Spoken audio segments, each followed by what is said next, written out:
Hello students, we will discuss about linked list in this class.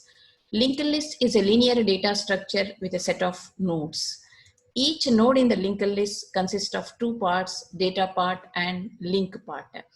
Data part may be the data types like int, float, char, double, etc. The link part mainly consists of the address of the next node. So the node in a linked list consists of two different data items. One is data and link. Data is of data types like int, float, char, and double. Link is a address which is pointing to the next node in the linked list. That means we need to group two different data items.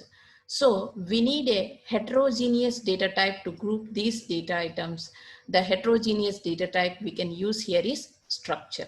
So the representation of the node in a linked list is structure, node, and data type is integer, and the link contains the address of the next node. Now let us see the representation of the linked list.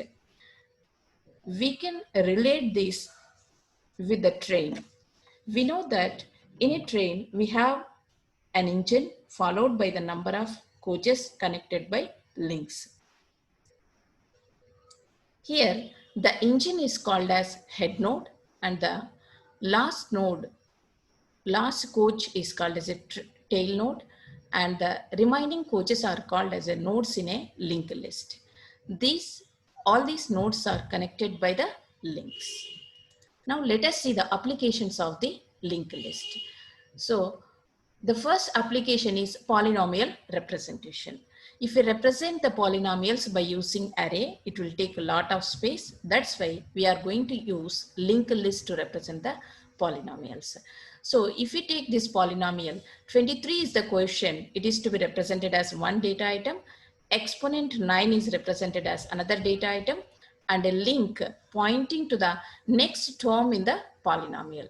In this way, we can represent the polynomials by using linked list. Another application of linked list includes accessing the songs in a music player. So in a music player, we can play the songs one after the other. That means song 2 can be played after the song 1. That is, like this, the songs will be played in a sequence. There we are going to use the single linked list. Sometimes we want to go back to the song 1 from the song 2. Then we can use the double linked list. Sometimes we want to repeat an album. So there we can use the circular linked list. Like this, we can find so many number of applications in linked list. Now let us see the various types of linked lists. Linked lists are generally classified into single linked list, double linked list, circular single linked list, circular double linked list. Now we can see the implementation of all this one by one. Next, we are going to see the implementation of single linked list.